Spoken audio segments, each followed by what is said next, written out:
Hello, and welcome to the How to Exit podcast, where we introduce you to a world of small to medium business acquisitions and mergers. We interview business owners, industry leaders, authors, mentors, and other influencers with the sole intent to share with you what it looks like to buy or sell a business. Let's get rolling.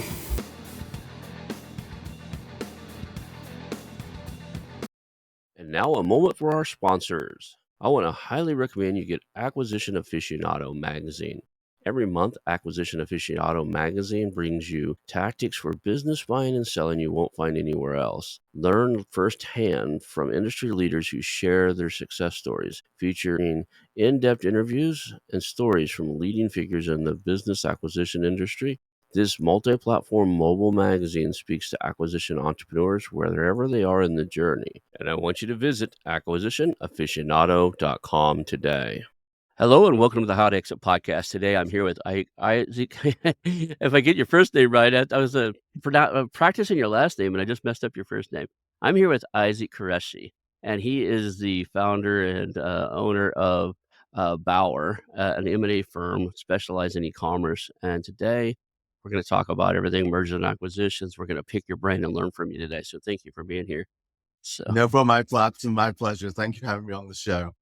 I think it's a self-fulfilling prophecy now that I mess up people's names. I don't care when I first started the show, I don't care if your name was John Smith, I messed it up, right? It could be the most vanilla name on the planet and I would stumble or something.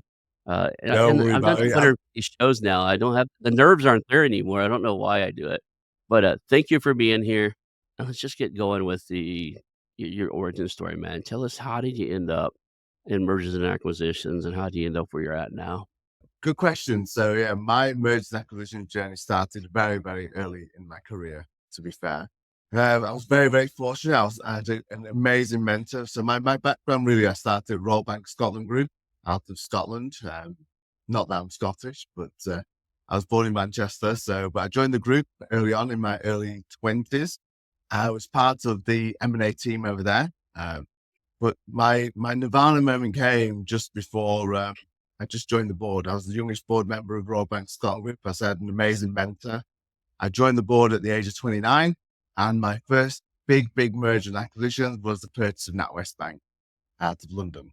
That taught me a lot. And a lot knew the ins and outs of mergers and acquisitions. That taught me a hell of a lot in terms of how to acquire a company for essentially what we all now know as a leveraged buyout deal. Not that everyone knew what we did at the time. I was involved in the aggressive takeover of the brand. It was a leveraged buyout, and essentially we bought the bank for 2-to-1 shares, and that's what we offered out there. So that was where I cut my teeth, as I say. I then went on to help acquire Citizens Bank in the USA, which is a good one, and then also Bahambro in the Netherlands. So they're my three major banking acquisitions, and at the time I helped purchase a number of insurance companies in the UK for the group. So that's where my journey started. It went on and on and on. I left the bank in my early 30s, then set up my own various different companies in marketing, in property investments, in sports, leisure wear, a few other things.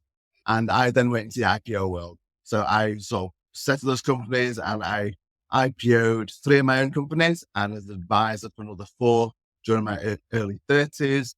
Then went into my 40s, and that's where I'm not 40 now, I'm 50, but in my 40s, I then set up all my other ventures, and that's where Bauer was born from, where I used all the skills and infrastructures that I learned in my 20s and 30s and started doing privately for myself and for my clients, essentially. And now, during that journey, we predominantly specialize in the e-commerce world. And the reason for that is that I also own an e-commerce group within my portfolio of businesses, and it made sense for us to basically look after ourselves. And I do believe e-commerce is one of the growing trends of businesses in the next 5-10 years. So that's really my journey, as short as I could put it. But as I said, I think I mentioned just off screen before, it started up quite high, and so it seems to be coming down and down in terms of acquisition value along the way. So how transferable were those skills, right? Because one of the things I do on this show is I do interview some guys in the PE space and the investment banking space, mainly because guys like you and I are buying companies that we hope to sell to them someday. Yeah. So I want to interview the buyer. I want to interview like this to find out what they're looking for and make sure our audience knows that here's what you got to do to make it interesting to them. But you came from and a lot of people I've talked to, they came from that big world where not only were you just doing mergers and acquisitions and hundreds of millions, if not billions of dollars of transactions, you were doing banks, which were highly regulated, to doing e-commerce part. It almost feels it has to feel like you went into the wild, wild west a little bit, right? From Absolutely.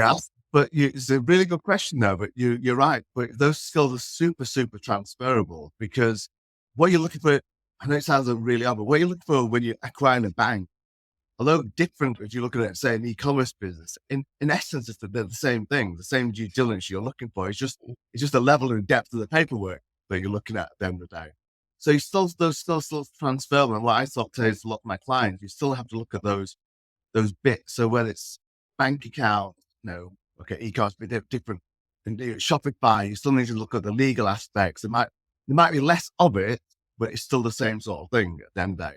What we try and do is take that big corporate organizational structure, maintain that framework, but in a more flexible entrepreneurial way in terms of delivery. So we take the corporate structure, but make it much more entrepreneurial. But to be fair, what we got towards the Royal Bank of Scotland at the time is we were told RBSG is a big oil tanker, but each division, so my division was meant to be the speedboat.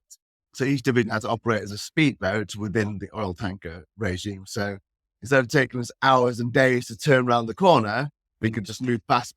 And that's to able to acquire the deal, get the deal done, and beat all our competitors, whether that was acquisitions, new product launches, whatever it was. We had to operate as though we were speedboats, not oil tankers. And that taking that essence of what RBSG was about in its heyday and try and transfer that into Bauer and how we work with clients, essentially. It's interesting. You're about the third person, or maybe fourth or so, who's told me the steps are the same. The big difference between $1 billion deal and $1 million deal is $1 million deal might have, say, 50 to 150 pages worth of paperwork done at the closing, and to where $1 billion deal might have 500 to 1,000 pages worth of paperwork. You know what? And Absolutely. The volume of paperwork tells you the size of the acquisition at the end of the day. And that, if I get a chance, I might tell you a really funny story. When I IPO'd my first company, it's a similar sort of story. But yeah, in essence, it's the same. It's just the volume. Now, we specialize in e-commerce. A lot of that data is online at the end of it because we specialize in Shopify stores. Shopify holds all the data that we look at, essentially, which verifies customers, verifies email addresses, verifies payments that are in, sales, etc. So whereas in a normal, say, bricks and mortar business, you've got to pull all these bits in from different places. What I love about e-commerce is that everything sits in one place and it's super verifiable super quickly. So again, you get that speed. that is a win for e-commerce. I'll date myself here a little bit. Back before Flippa and all these, websites where you can go find any data on anything, before Google Analytics existed, in its true sense now, I flipped websites for a while, back when you had to buy them on Warrior forums, right? Oh, yes. Guys, Right. I remember those days. Still remember the forum, to be fair. Yeah, so we would buy them on there, and we would put new user interface with the UAX or what do they call it now, and we would buy a site that's generating income, make it look better, feel better, put some more traffic to it, and then turn around and sell it.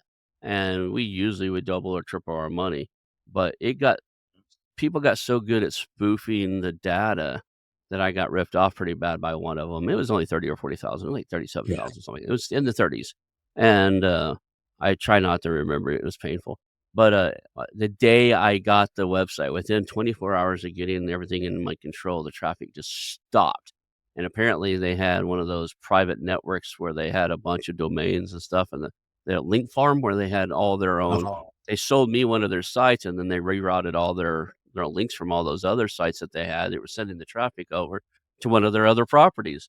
And I went from making a couple grand a month to zero and no traffic.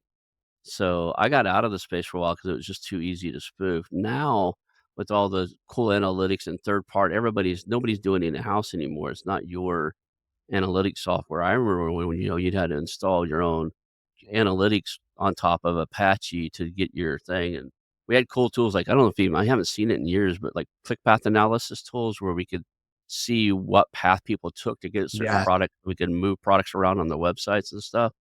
I don't know that Google Analytics, or if they still do that, I don't know where it's at. I don't get into that side. But, now with everybody using third-party tools, you can just log into it, or somebody can give you a non-admin password, and you can see the authentic data as opposed to, I think you know exactly the way it works. When we do the acquisitions, we get user access to Shopify, limited user, allows us to do that early due diligence, so we can say yes or no quite quickly, and mhm, then we can then just go deeper and deeper along the way, and it's great, and it's great for buyers as well, because everything's sort of super verifiable. So when we do a lot of the due diligence and sort of broker the deals, the amount of data we can get. And again, what I love from a buyer's point of view in e-commerce is the fact that it's the only business where you get data every second of every day. No, you can yeah. literally move your business. I own an e-commerce group as well, so I'm talking from gamekeeper, poacher, gamekeeper sort of looking. But the beauty of e-commerce business is the ability to move your business super fast and have that data on your fingertips literally every second of every day. And I think on the side of similar sort of comment, we have a set model how we sort of build, grow, and scale e-commerce businesses. It's super simple.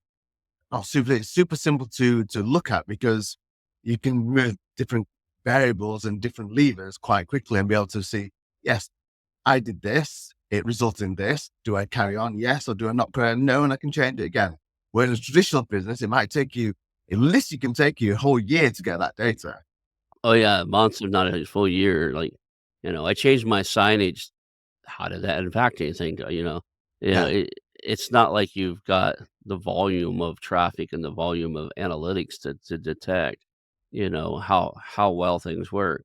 The interesting thing that I heard you say a couple times was Spotify. There's two reasons I don't get into the e-commerce, or haven't anyway. I have done it a little bit in the past, but and not in the last 10 or so years. The two reasons are, I don't like Amazon. I like buying stuff on Amazon. Heck, half the stuff I own probably, Yeah. other than my clothes, probably came from Amazon or some other website. But I'm not a fan of having a single point of power being able to ruin my day. Meaning Totally that agree. yeah. And I've got friends that are in that space. I have friends that made millions, if not tens of millions of dollars on Amazon. And one of the guys was really cool. The way he did his e-commerce products is he'd go find best. Now this will tell you the vulturistic format of Amazon. He'd go find best selling items on Amazon, things that are selling really well, but he would hunt down ones that had, say, a 4-star or a 3.8-star rating, and then he would read all the 3-star reviews and all the 2-star reviews. He figured 4 was, 4 or 5-star, whatever the top is, was just nonsense because they're just clicking that, and the ones they're so mad they're gonna write vicious stuff, but Yeah. the 2s and 3s he seen extremely valuable, and he would fix those things, right? So he took a tactical flashlight, and it was selling, and you could tell how many by the number of reviews. You could just say if they've got 15,000 reviews, this thing's selling, right? And he read, review after review after review, and like people say, well, after 6 months, the little spring for the battery breaks.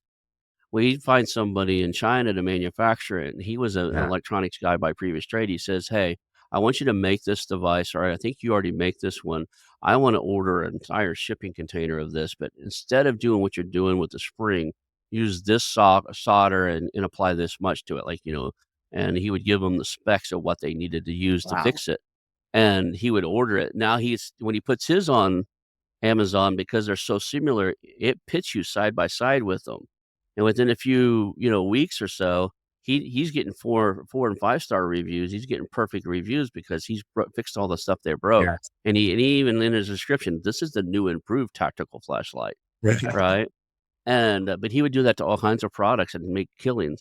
And then the thing I talked to him, I want to say about a year or two ago, and he's been doing this forever. I talked to him about a year or 2 ago, and he was really upset. I was like, "What are you upset about?"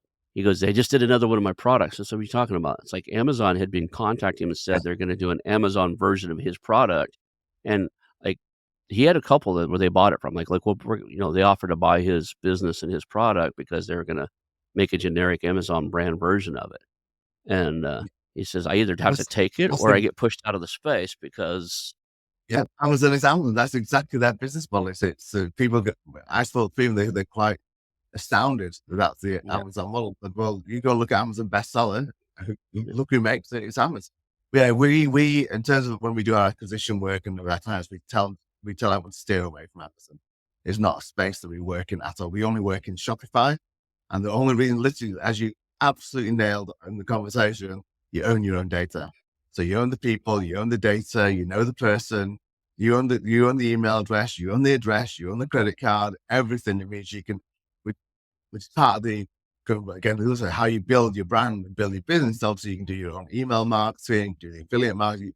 You can actually communicate with these people and build a customer relationship and take something that might be a dropshipping brand, for instance, and turn it into a real, bricks and we'll say bricks and mortar, but a real branded product, and rather than something that's just been done dropshipped. And that's an area where we tend to specialize, and we look for when we look to do a lot of our acquisitions for our clients, it's finding opportunities in those brands. So they tend to be quite young brands.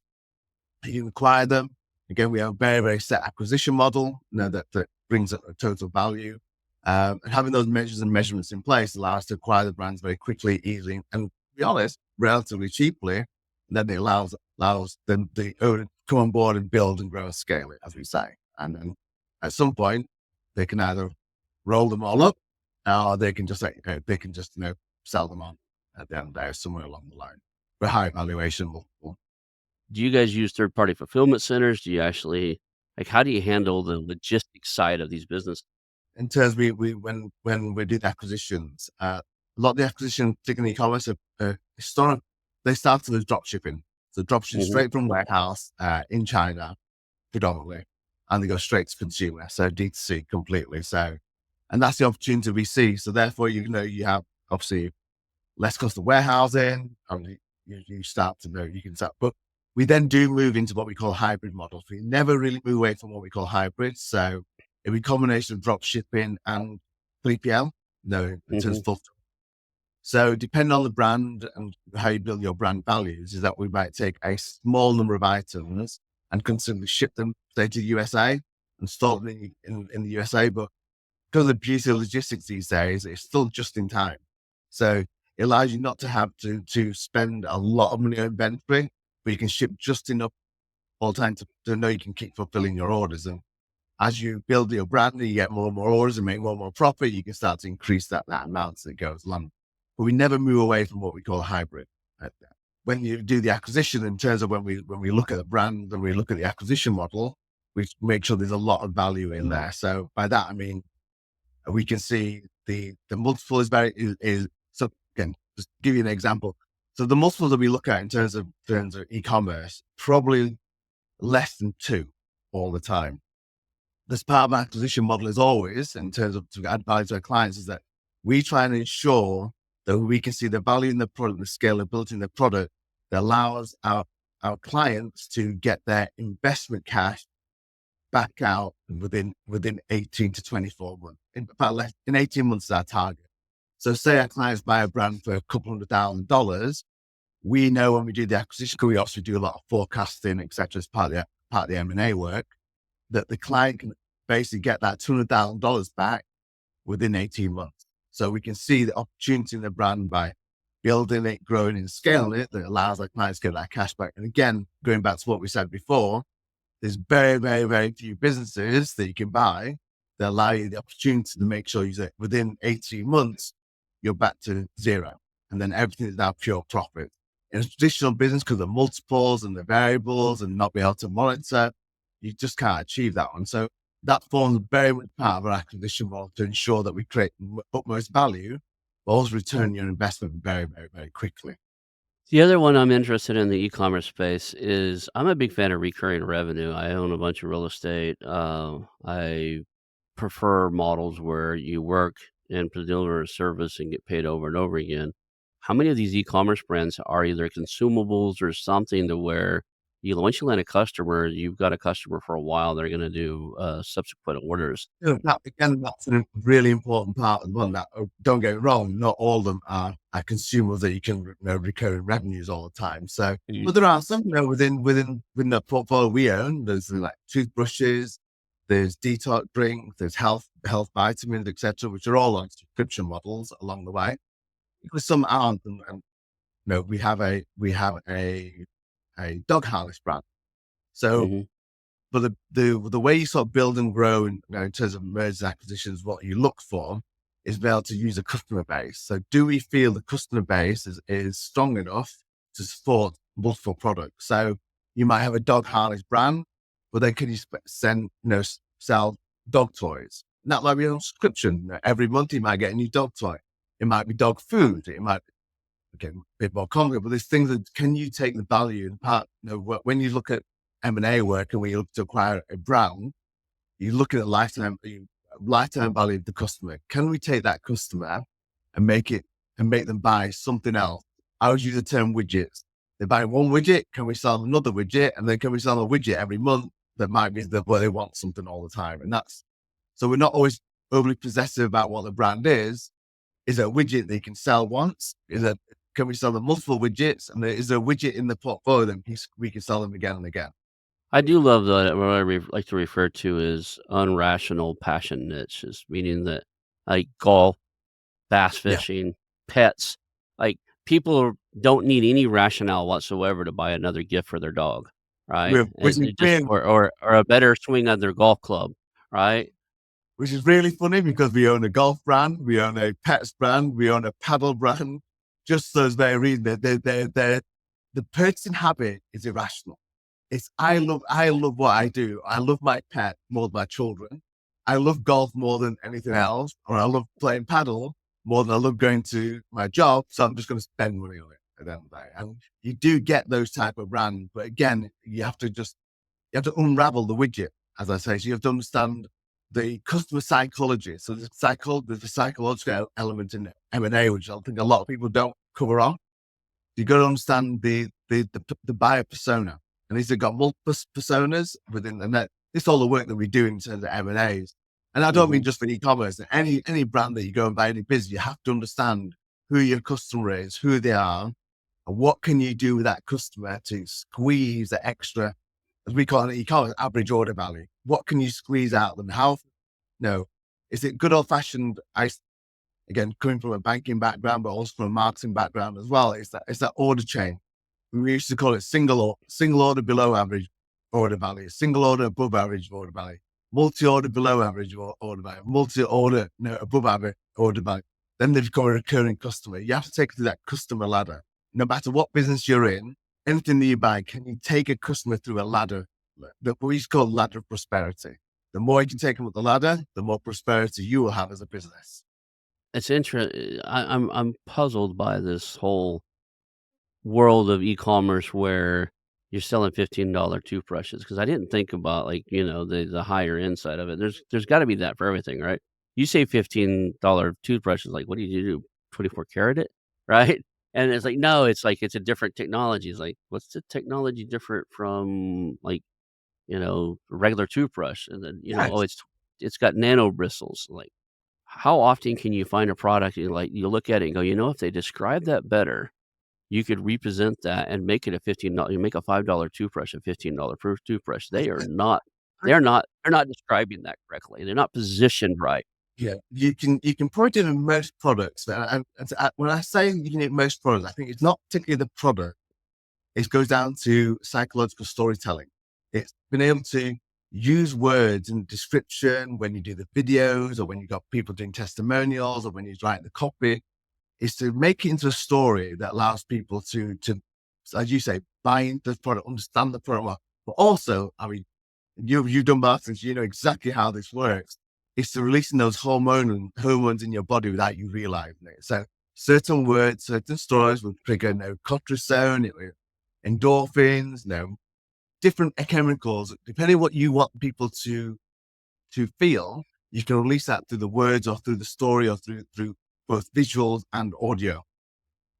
So that's where the psychology comes in. So like you said, We have a toothbrush. A toothbrush is a toothbrush is a toothbrush in most people's world. Our toothbrush is a nano toothbrush to begin with. What is that? It has 20,000 bristles. It's soft on your teeth. Visually, we used to show the toothbrush on a toothbrush, a traditional toothbrush on a strawberry. It would damage it. We do our toothbrush, it'd be nice and gentle, nice and soft.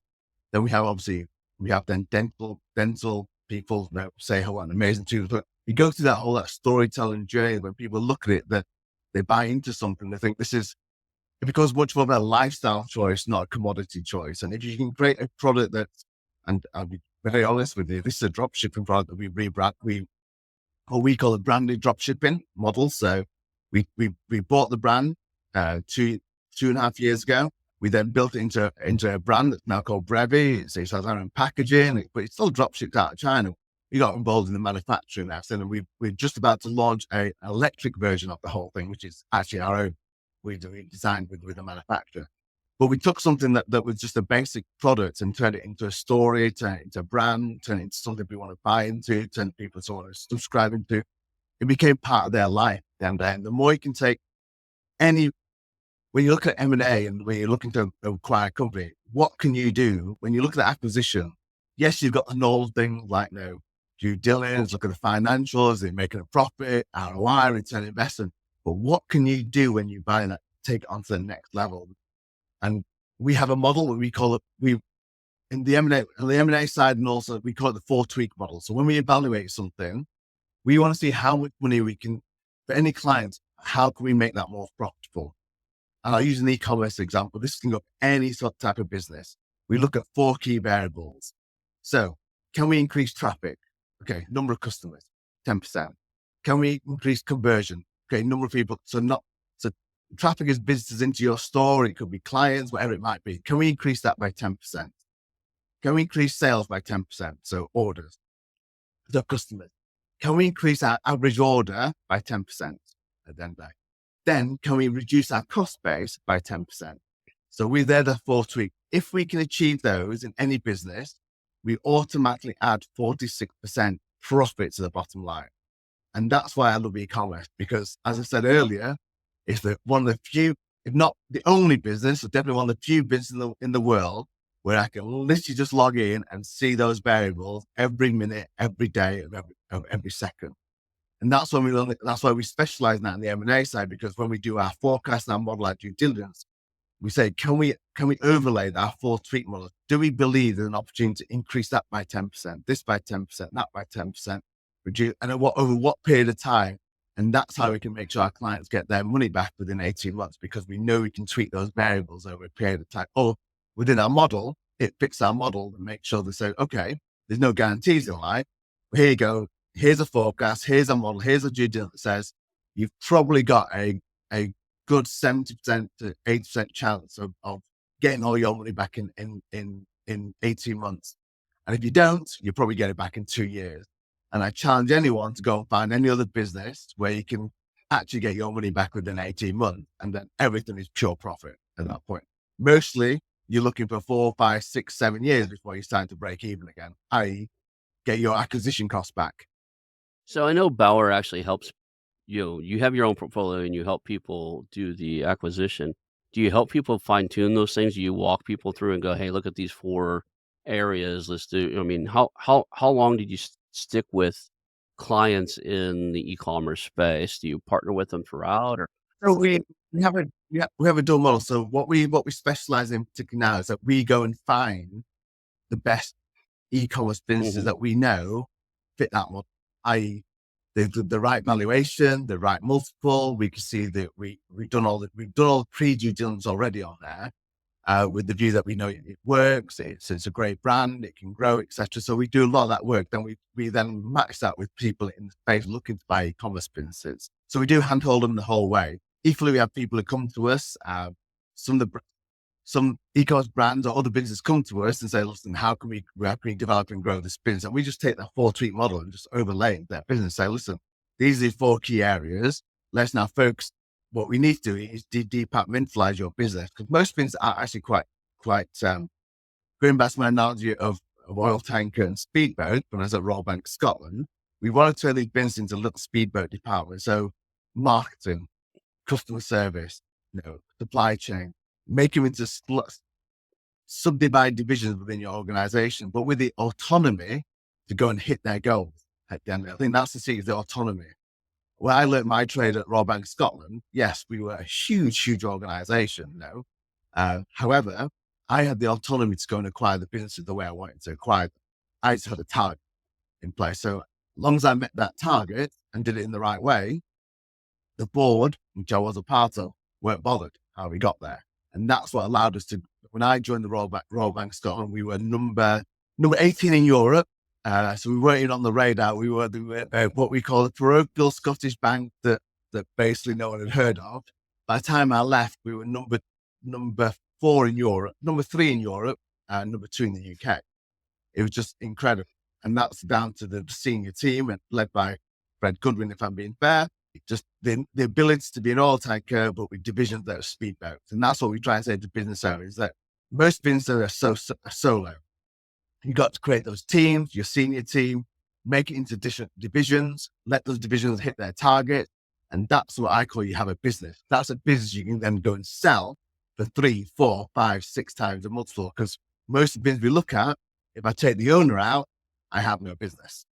So I think in my experience, I believe we're heading to a world where visual expression dominates everything. My kids, they don't know how to read a product description, right? Like you and I, we grew up looking at magazines, reading product descriptions and seeing a single photo. My kids want to see a video of everything that they Yeah. want, right? So when you look at products that are e-commerce, do you look at things and go, that it really lend themselves well to video and and video representation? Like when you told me about your toothbrush, and I'm going to go back to the toothbrush story, because when you told me about it, I literally, in my mind, I'm a very visual person, right? Like a very visual thinker. As a matter of fact, a lot of times when my wife asks me if like, "Hey, where's my car keys?" She'll see me close my eyes. I can walk through the room and go, "Oh, they're on this." I can still see this Yeah. space. I'm extremely visual. But when you said the toothbrush, I seen a vision of like somebody with a super micro close up, thumbing through those, 20,000, bristles so that you can, and maybe Yeah. water You, spraying off, you got it. right? That's exactly on our website. So you got a I thumb bet flicking. I was like, that has to be the way he's displaying that because that tells the story. Do you look for that inside of products? Because, like, we're a TikTok nation, right? We want shorts, right? Even for this show now, up until last year, I didn't do shorts. I was like, I've got content. Why would I need to do that? And everybody kept bugging me, and now we're going. Our show is growing like mad because we produce shorts on everything, Yeah. right? We'll cut this thing into multiple short clips and put those out there. I have a person, her whole job, that's all she does. She finds the shorts and does the marketing of the short bits. That said, do you look for products that like, okay, this is gonna just demonstrate Yeah. itself really well in the TikTok nation. I can make a 30-second, 1 minute or 2-minute clip of this and people would just get what it is and want it. 100%. So although people think it's a new thing, let's go back to our day. Mhm. Now, what do you say? A picture paints 1,000 words. So Right. that's probably more true these days than even our day. So yes, when we look at a product, yes, it's still a traditional thing, but there's again, if I use e-commerce as a really pure example, to me, e-commerce is a science. The page that you land on has to look a certain way, do a certain thing. It has to have certain content. It has to have certain. We've turned it into science. We have what we call it conversion rate optimization. So everything we as an M&A company and even our e-commerce company, everything we look at is about conversion rate optimization. So when we look to acquire a brand, again, we look for opportunities. So our team looks at it and goes, okay, this brand's doing okay. But we know if we put all these little parameters, change them, we know we can increase the conversion rate a little bit. And even things, is it a product that we can video it? Are they using social media properly? Is it video properly? Is it telling the story properly? Because you're absolutely right. And that's not just a story of selling. It's also things like testimonial, which is super important. No, do you have enough people recording video content or photographic content, showing them using it? What is a real life user experience at the end of it? Because again, we now live in a world, as you said, talk about your kids, same as mine. It's short content. Tell me what I need to know now because I've literally no patience. I need to know now. I need to know what it is, what it does, and if I like it. And I need to know in 30 seconds, less than 30 seconds, I need to know all this information. And that's the consumer world we live in. If you can grasp that consumer world, then just that will then lead to conversion and increase sales. The more you can understand not only biopsychology, but how they want information fed to them, then you can start to make that work. And then the other key thing that people that miss out on, but is very key in e-commerce, is a lot of it you need now working with affiliate marketing. Because what I mean by affiliate marketing is that people will not necessarily buy from you as a brand, but they buy from someone they trust who says they trust your brand. And that's a key element that's missing in a lot of businesses, not just e-commerce, but generally people don't understand the importance of referral marketing or affiliate marketing from the outside. And part of our M&A model is that we try and turn an acquisition that is predominantly paid into showing how we can turn it from a reliability on paid into worst case scenario 50-50, that you got 50% organic referral traffic coming in, which makes not just a huge difference in terms of your marketing spend, but also your bottom line, as you can probably guess.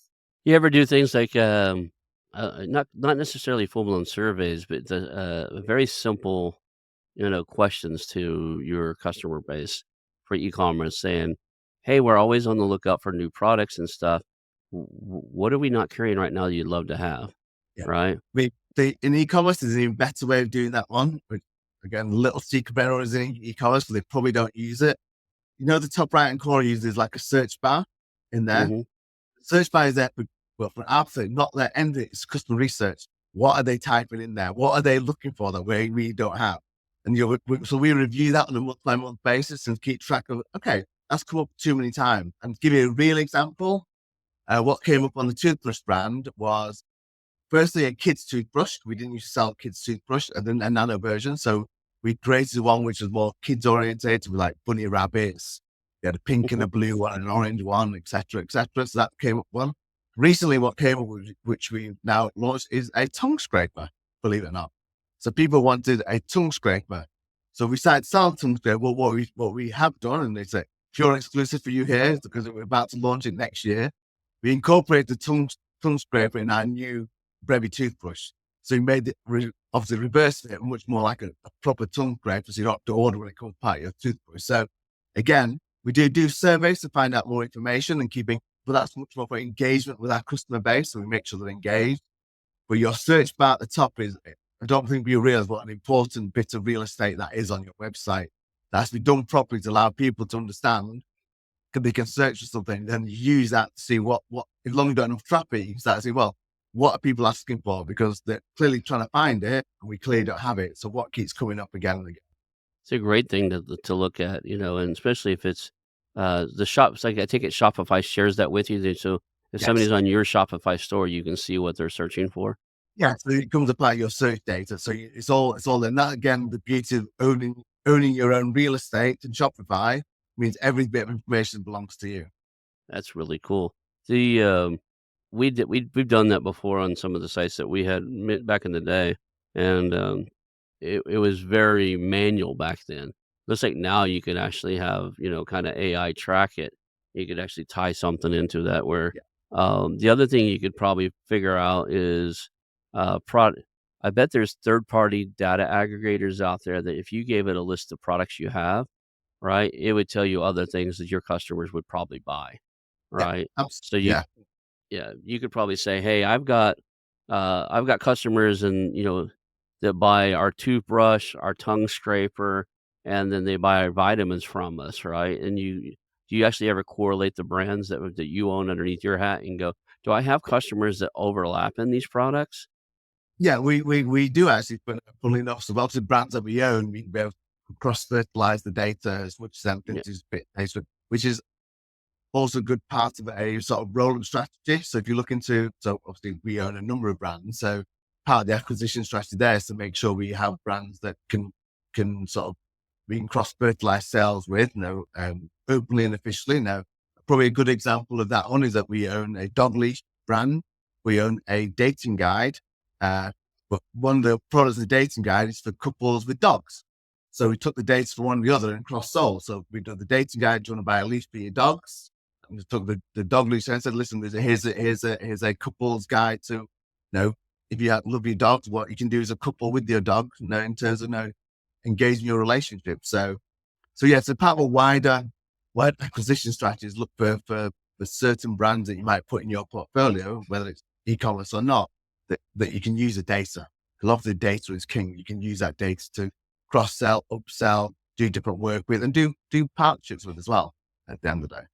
It's interesting when you said that. I went the different direction when you said that you had a dog leash business, and I think earlier you said something about dog houses. I was like, if I you mentioned earlier in the conversation you had vitamin businesses. I was like, we used to buy vitamins when our dog got old. We bought vitamins for our Oh dog. yeah. They were little like they were fruit chew type of things, but they had things that as a dog gets older they need more of, and he loved them. Like he would eat those things that he would basically start coming begging for his treat, and it was just a vitamin. We give the kids vitamins, and the kids would give the dog his vitamin. So it's interesting that you can cross those different platforms, and it doesn't even have to dilute your brand any. You could Yeah. actually just you already have the manufacturer, and a lot of people don't know this in vitamin. You normally just have the formula, and you have somebody else that mixing it and Yeah. bottling it and putting a label on it. So now you just formulate something. You already have the contracts and the contacts you need. Formulate a formula that's safe for dogs, it benefits them a certain way, and then slap a new label on it and go, "Hey, by the way, we found this cool thing for your dog, and we've grouped it." Right? A lot of people like the specialty things. Like if your dog's more than 2 years old, it probably needs some of this. If it's a puppy, it needs this, and if it's an older dog, our dog lived to be That's- 19. Right? There's certain things he needed as he got really old. So But again, taking that point, I know, I think you were talking about doing AI to give you different products. Your best source is also going back to the manufacturer that you work with, because they're really on the pulse. So you just say to them, what are you bringing out next in this space? Because I want to make sure I'm the first one. I want to be on the first ride of this one. And again, we have a very, very close relationship with the supply chain, along the way. Again, in all businesses, the more connected you are to the supply chain, they usually are your first beacon to tell you what's coming up next, because they they spend those millions of dollars trying to find out what do they need to supply to the entire world to make sure they make money. And you might not be that close to it, but they'll certainly work with you, because at the end of the day, they want to sell you stuff at the end of the day. And we've done that with all us. So we build up very, very, very close supply chain relationships for two reasons. One, for that, but secondly, as I mentioned, the 4 tweak model, our first way of making more money is to make the item less at the end of the day. And we negotiate really, really hard. We've talked a lot about the toothbrush, but again, the toothbrush company is a great one. When we bought that brand, this cost for manufacture and to ship to the USA was $5.60. We now have the same supplier, and then they with a better product, now wholly branded. So our own packaging, our own leaflets, our own box, everything that are perfectly 100% branded, because it's basically a drop shipping brand. It wasn't even branded. It came in a plastic bag in a horrible bag shipped to the USA, and it's still sold. So but now we pay $3.80. So we've smashed our 10% multiple, but it's a better product, a more branded product, and it's still cheap to go there. And that's how we can increase the profitability. But you do that by building relationships with people. So we built a really, really strong relationship, and going back to storytelling, we took the supplier on a storytelling journey. Like, this is what we're going to do. This is our plan. You're selling, right now we bought it. You're selling, hundreds of toothbrushes. We're going to be working together. We're going to sell thousands of toothbrushes every month at the end of the day. So work with us to achieve that, and you've got complete supply chain. And usually they'll work with you. You might not get it on day one, but they will start to help you. Now we have such a great relationship. They tell us what the next nice thing is that's coming along. Do you want to should be doing this next? We've seen this come out in the market. We're going to be manufacturing this in the next 12 months. Would you be interested?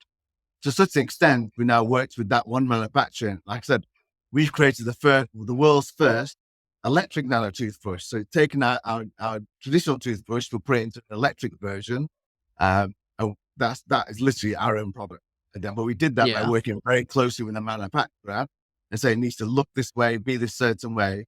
Because we've got that great relationship and they've seen us work really hard, they're willing to invest their time and effort to create something that they know they can sell to us, that we will market with them.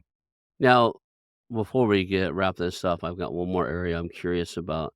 You talk about Spotify. You talk about Shopify a little bit. You're talking about my podcast world, I get Spotify and Shopify mixed up a little bit. The Shopify, what about things like, is the TikTok shop doing anything now? Have you messed with that at all? I see a lot of people promoting, affiliate ads type of stuff on there. It does work. It works probably a bit more rather than TikTok's one of those really interesting new niches that's come across. So for me, and when we've done a bit of research, it tends to work more. I think again, you hit the nail on the head. For a brand to use it, it doesn't add any brand value because it's a platform that is been designed specifically for peer to peer. So Mhm. when brands go on there, unless the brand is something cool, trendy, hip, hits that marketplace, you get zero engagement. So we although we have it always all social media present, it's probably more there as a but in the brands we have, it's more information tool. So we might use to show an advert of the toothbrush or show how it can work, etc. The real sales come from our affiliate marketers. But when it's peer to peer, when it's Jane there cleaning a toothbrush, like, look how amazing this is. I love this toothbrush. Here's why I love it. Hey, do you want to order one? Go to my TikTok shop or go to this place, use this code or just mention my name and you get a discount. That's where those peer-to-peer social media platforms work, like TikTok and Instagram's fairly similar as well. It's more of a self-verification. Yes, you need to have a presence there to so people know you're real and you exist and you're a brand. But most TikTok shops tend to work when people have their own individual TikTok shops, or they're an influencer, or they're an affiliate marketer, etc.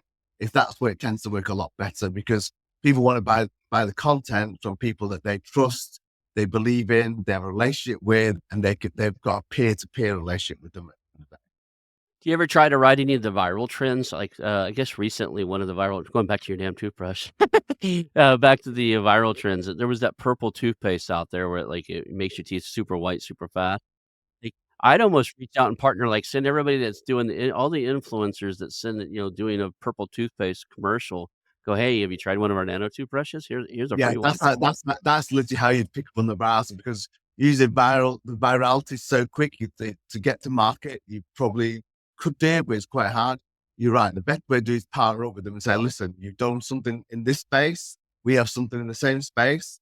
You probably made money from that doing that one. Why don't you just tag this one in part? Yep. Because you've obviously got the audience, you have the engagement. If you sold a lot of the purple toothpaste, the chances are you attracted people who are into their teeth or look after their teeth. Here's just something else. Here's another widget, as I call it, for you to go and promote and sell. You sell it, you make money, we make money. The beauty is that obviously it doesn't cost us anything. That's I said before, you move from a paid strategy to a non-paid strategy, although you might not do it 100%, by eating away at your paid strategy allows you to make more bottom line profit by making much more organic traffic. And that could be influencers, it could be affiliate marketing, it could be SEO, all the normal traditional stuff. You build that into any organization, or whether it's an e-commerce brand or whether it's a bricks and mortar. You really got to make sure you have a very, very 360-degree marketing strategy that allows you to basically increase your profitability, more profit, more EBITDA, more at the end of the day. Yeah, I would look at doing, like, collaborations with the actual purple toothpaste like, "Hey, if you'll send this out to your email list, showing our nano toothbrush, we'll send, we'll mention and show an example of your purple toothpaste to our email list." And you could do that with all kinds of products, right? Somebody has a dog leash or you have the dog leash and somebody has a really good harness. Right? And you maybe one of these days you wanna buy their harness or you wanna have one in your product line. But you go, "Look, anybody that has that harness is probably gonna want a decent leash to walk them with it." If you'll email your list, with my product in it, I'll email my list with your product in it, and then your cells are your cells and my cells are my cells, and then you don't have any affiliate commissions or anything. You can do that too. But, there's so many different ways to collaborate in this space. You're making me think, maybe I overstepped something here. I should take a look at it. Uh, I'm just I'm just at one of those stages in life where I don't necessarily want stuff shipped to me or even the returns, right? How do you handle the logistics of that? Like, when somebody sends something back because it wasn't exactly what they wanted, or does that We come back work to you? Yeah, so we work really hard on things like customer returns. And again, we see this what we call an opportunity within any brand, because Hmm. usually the brand we work with and we acquire and we do the clients, they're quite young, so they're not, and usually they're not fully staffed. They're talking about the departments. So when we do our analysis and stuff, we always make sure, obviously part of the handover the client buys it, we have a customer service division that's in there. And their sole role is to track the order, make sure the order, and keep communication with the customer to make sure they're happy. And we invariably reduce that return rate. So every single brand that we own and every single brand that we've managed and acquired, we've had a less than 1% return rate, which we're super proud of that strategy in there. And if there is a return, we say don't return it, not interested, because it wastes time. We just give you a refund. So it's like no guarantee of refund and just deliver. So we avoid this whole shipping back and say, listen, keep it, throw it in the bin, whatever you want to do with it. We'll just literally give you your money back. And then they will just return the money. And that obviously builds more and more trust. You'd be surprised how many of those people will still come back as a customer at some point in time, even though you don't like what you did the first time around, because it's still on your database at the end of the day. So that's how we try to handle it. So yeah, returns are a very key element. But again, not to reveal any top secrets, when we look to acquire brands, there's certain sectors that we don't really look at. And we would never advise clients to buy in those sectors. And that predominantly is clothing is one area, and jewelry is the other one. Is the two areas that we 99% stay away from, because the number of variables within your portfolio. Therefore, you got a medium to me might be smaller than someone else, etc. You got too many variables, and it's too on trend. It could be from a fashion jewelry point of view, it could be really on trend now, but it could be dead in 6 months, it could be dead in 9 months, it could be dead in 12 months. So again, use this phrase quite a few times. They're not just two. It's a widget. It's something that is a consumable that you're going to be able to sell within your portfolio. It might only be single product or multi-product. There's things in there that sell again and again and again and again. And probably a similar example. So although we might sell a pocket printer in different colors, you might not buy that every day, but you're going to buy the paper.